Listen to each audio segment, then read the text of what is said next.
Well, good morning, Andrew. Thanks for joining me. Happy to join you. Thanks for having me. Thanks. So, Andrew, you and I have known each other for a while. You were one of the first folks to sign on to get support from the OASIS program when we launched or expanded to St. John area. So tell everybody a little bit about who is Andrew Holmes and what do you do, both for your professional life, but also your entrepreneur life. Sure, sounds good. All right, so born and raised in St. John. I graduated from MBCC in St. John in the marketing program in 2012, so about 8 years ago now. And since then, I've kind of pursued a career in sales and business development to where I'm at today, where I work in sales and business development for a marketing agency, ICS Creative Agency here in St. John. But I've also owned my own small business for the last, it'll be 5 years in November, which is crazy to think about. So I've kind of balanced those two lives. I also do some volunteering in the community, so I'm on boards for Big Brothers Big Sisters and Pro Kids and different things like that. I just, as you can tell, like to be busy and be challenged. At home, I have a beautiful wife and 2 kids. Malia's 4 and Mason's 1.5 years. So I'm always going, which has made this COVID-19 stuff really, really interesting. My business is a vending machine business.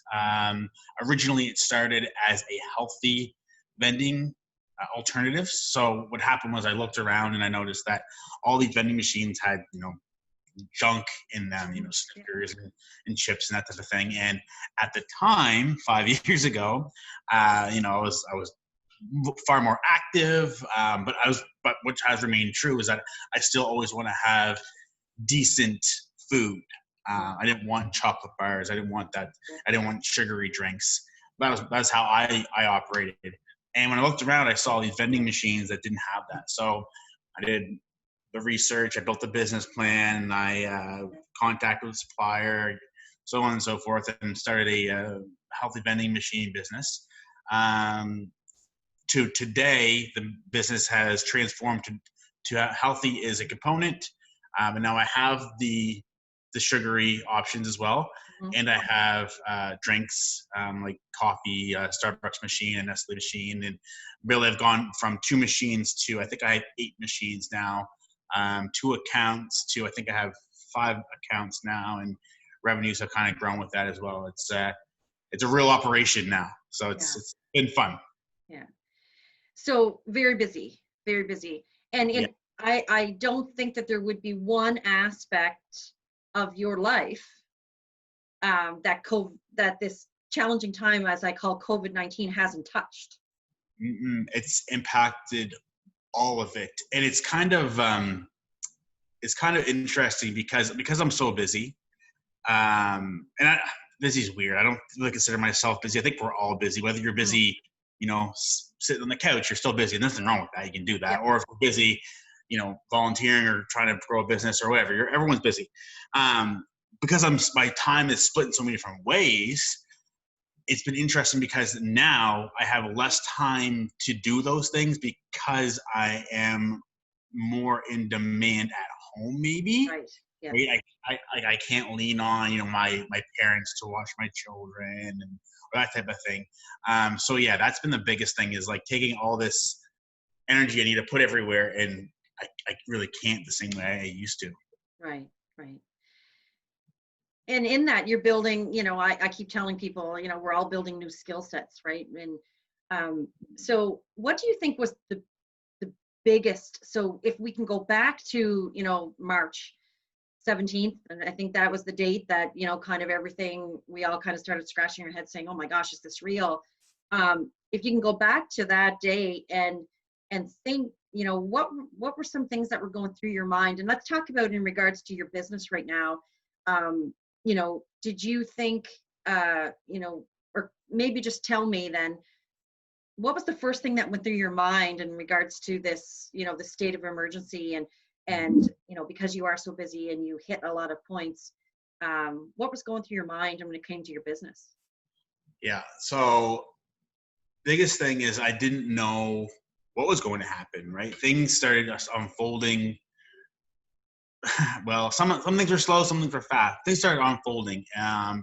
And it was hard to know what adjustments to make. You're kind of at the mercy of things shutting down. So for vending, my vending business, for example, more than half my account shut down. So how do I adjust to that? For the marketing agency, a number of our regular clients or deals I was working on were kind of stalling and that type of thing. So what I was used to was very, very different. So what had happened was, first thing I recognized was that I need to get my mind around the fact that things are going to be different, and I have to really be able to adapt to this new norm, which the new norm had changed every single day. Like Mm-hmm. my routine was different every day for a little bit. It's better now. What people were asking of me was different. I couldn't just walk into a building, speaking to my vending machines, and just service the account anymore. I had to fill out forms and wear this and wipe down that, and just everything was kind of different. So from the very beginning, and I think I did a pretty good job of this, but if I knew this was coming again, I would do it even better. I would just make sure my mind was as right as possible to adapt to all the changes. And that alone just kind of helps get through the day, because we're all used to certain habits and structures, and once that's thrown off, it can start messing with things. And if you start losing your mind, so to speak, and you don't really have a grasp on how to make decisions, it can be challenging. So getting that figured out quickly was really important for me. And when we talk about new normal, right? This new Mm. normal and how, you know, as you look at, your family life and your volunteer life and your professional life and your business, do you have in those buckets now those new normals that you think, I'm not going to go back there? I'm not going back to the way it was? A little bit, a little bit. What I started to do too was, I've got all these things that I do, and I really boiled everything down to, like, what do I have to do? So, one thing I kind of scaled back a little bit was like the volunteer hours I put in, because I only had so much energy to give out, and I didn't want to, not that that's not important, because it really is, but I had to set a priority, right? I have to make sure I have money coming in still. I have to make sure that my kids are taken care of, because they're home all day running crazy, right? They don't have human interaction, so I got to be that for them. And I'm not used to, playing puzzles at 10 in the morning, but I've got to. So Yeah. I've boiled down that a lot. Do I think I'm going to change and not do some of these activities? No, I think I'll eventually, I'll still participate in those things. I don't know. It's hard to say what I won't get back to, but I do know that I definitely slowed down a fair amount just to make sure that I could take care of things that needed to be taken care of. And I think that's something that we all face. We're always wanting to run around, right? We want to be busy or productive, or we want to be involved and have our hand in a lot of things. But the one thing that I found that it made me more conscientious about, what I was doing and where I was going and how I spent my time, right? When you have all this time on your hands now, you can say, well, what would I have been doing if I wasn't sitting, doing this?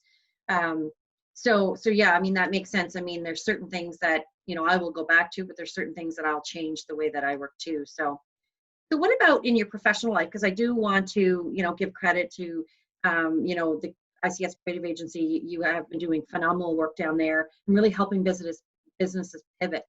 If you can you kind of, just talk a little bit about what you've seen other businesses coming to you for, and the shifts that they've had to make in this time? Yeah, absolutely. Okay, so what's been happening here has been really, really, really interesting to see. So first of all, when this started kind of unpacking in New Brunswick, life at the agency here kind of like slowed down, right? Like some clients, they pulled out. They said, "Oh, I just have to reduce all expenses." Any deals I was working on, projects, that kind of thing, just didn't really hear from anybody. Everyone kind of slowed down. That went on for about a week, week and a half, maybe 2 weeks. And then all of a sudden, this, rush came in, which I kind of anticipated happening because, first of all, everyone panics. What are we going to do? Just kind of pull back what we've got, focus it on that. Then people start looking around and saying, okay, I can't sit still like this. This isn't a vacation. I need to keep moving. How do I keep going in this norm? Especially for local businesses, because a lot of them, especially in the uptown area where I'm at right now, they rely on that foot traffic, right? They rely on people coming in and completing a transaction, and that's how their businesses would survive. Yeah. So what we started recognizing was people were coming to us and saying, okay, I'm used to doing business this way and selling this way. People still have a need or a want for what I have to sell, whether it's shoes or a product or some kind of service, whatever it is. They still want this. How can we get that to them now? And the answer, for the most part, has been e-commerce and setting up a website so that people can go on and pay for a service. And what's interesting is that majority of, New Brunswick traditionally we're pretty laggard or pretty behind on a lot of advancements. It's just how we are. We, innovation comes from other places, and we kind of latch onto that. And e-commerce is no different in that regard. That most of us know it exists and kind of how it works. We've all bought something on Amazon or eBay before, but not a lot of people were applying that concept to their business because we could just rely on each other, right? I could walk into your store and buy from you. But what happened with this is that people already had websites. Like, that wasn't a new concept to have a website. People knew I should probably have some kind of digital presence.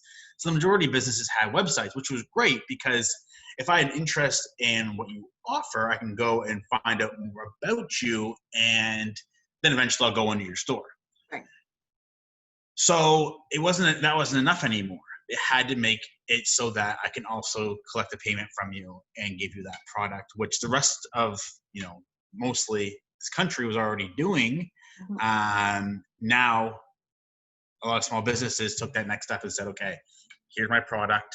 Now I can sell it to you and kind of be hands off without having to actually shake your hand. Yeah. So that's been the biggest adjustment. I've had more inquiries and calls and chats and strategy sessions on that specific topic in the last 2 weeks than I can even remember.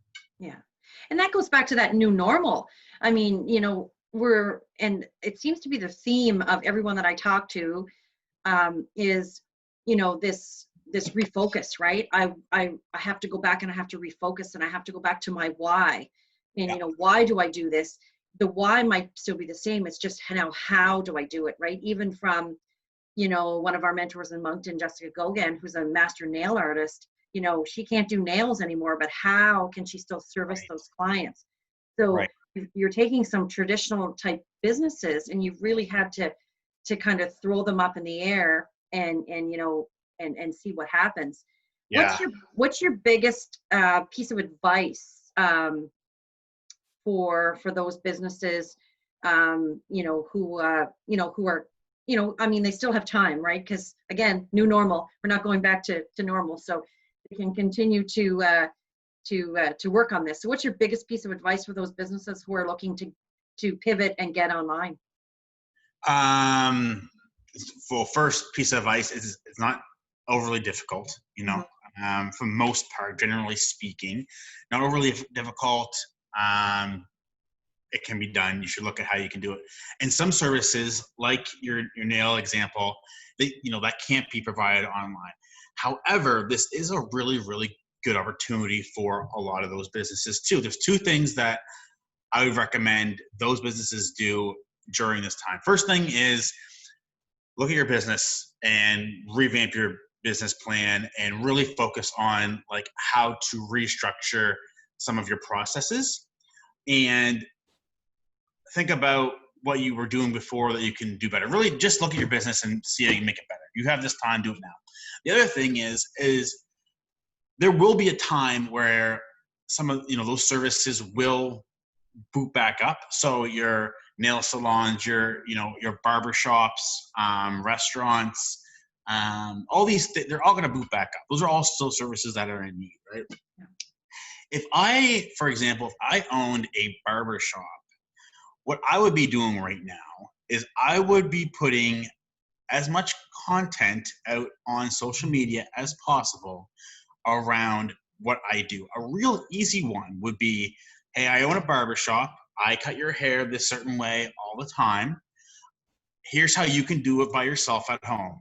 Here's a link that you can go to on Amazon to buy a $25 pair of clippers. Mhm. And here's how you cut your hair the same way I would cut it for you. It won't be as good as what I can do because you didn't go to barber school, but it'll get you by, and your uncle won't make fun of you, that kind of thing. So Yeah. it's like teaching them how to survive without you, because I see posts all the time online with Yeah. hopefully I cut my own hair, so I'm good. But Yeah. like my friends that are like relying on barbers, they're like, what am I going to do right now? It's either let it grow out or go with a right down to bald kind of thing. Yeah. But if you can kind of bridge that gap for them and be the person that's like, oh, he showed me how to do it. Plus, he's right down the street.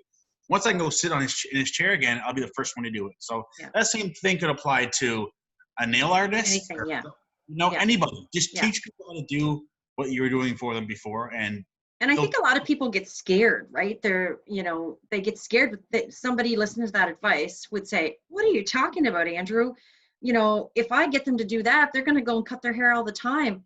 But what's going to happen is the opposite will happen and say, you cared for me when I was in my house, looking like a shaggy DA, but, now I want to pay it back and I want to come to you, to pay it forward and actually get my hair cut. So that's 100%. Yeah. And you may lose some people doing that, because this is this type of strategy where it's like, help those with like free stuff, free content, free tutorials. That's a whole business marketing tactic. It's a whole strategy we put into place here at the agency. Yep. How we do our business. If you look at our business here at the agency, we're constantly putting out posts and blogs and tools to help you do things without our help. So we'll put a blog out and say, here's how you run your social media management. Well, we do social media management. So why would we tell you how to do it? Right. Hire us. Well, the fact is that there's some that are going to do it without us. That's fine. Maybe they weren't going to come to us anyways. But there are some that are going to try it and be like, geez, like I've gotten so far, but I can only go so far with this. I need an actual professional. Yeah. Oh, I remember that this person showed me how to do it. You must know what you're doing. Right. Absolutely. Let me hire you. That's right. So that was really great advice for businesses. Now, would that be, if I said, what's your top piece of advice in regards to your business that you've learned? Is it the same thing? Yeah, the biggest thing that I learned for that type of thing doesn't necessarily apply. So my vending business, I'm not actively trying to grow it in the sense of getting more accounts, which is kind of like most people tend to want to get more accounts, get more clients.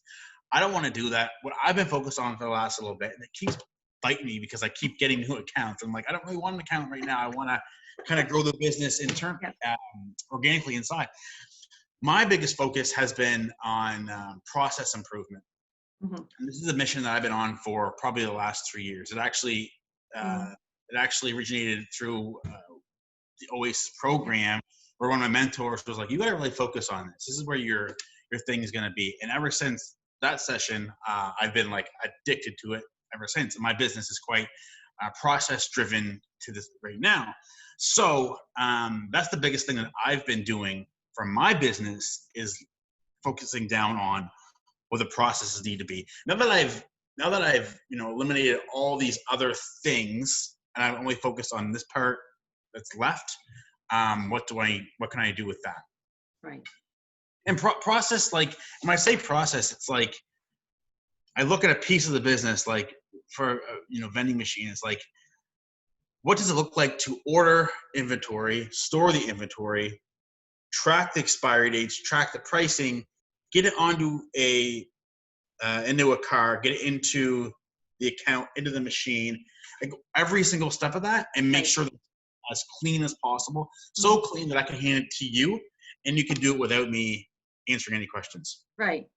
Yeah. So setting up that system, right? So that in the case of this, if something were to happen, or if you wanted to you know, take a 1-year vacation, you could say, here you go, run my business, the system's set up. Exactly. Yeah. Exactly. Yeah. That's So my last question to you, just because I admire you so much, and I follow you on social media, and I've known you for a while, and I know that your family is your life.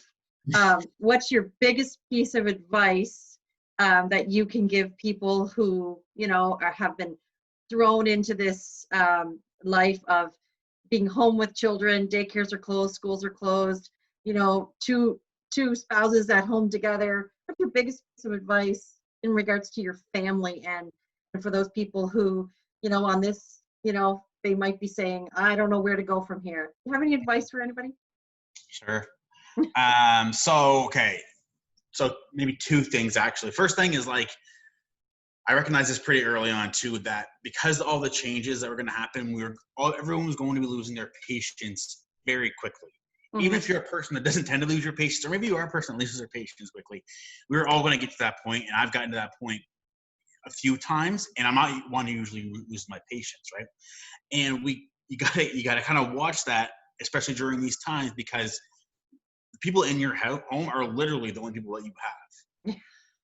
Right? So you can't be losing your patience with them, right? So we got to watch that and try to keep a happy home. I've always kind of had that philosophy anyway, keep a happy home and the rest kind of works out. The other thing, and probably the bigger, more important thing, is like for me, having 2 kids at home and having to work from home, being blessed to be able to work from home, and managing Zoom calls like this and kids running around has been a major change and challenge and shift for me. I'm not used to that. I'm not used to like the constant interruptions because they need different things and whatnot. So that's tough. But on the other side of that is that my kids also see me home, right? And they're like, well, if you're home, like, why aren't we watching Frozen? Why aren't we going outside? Why aren't we playing puzzles? Yada, yada, yada.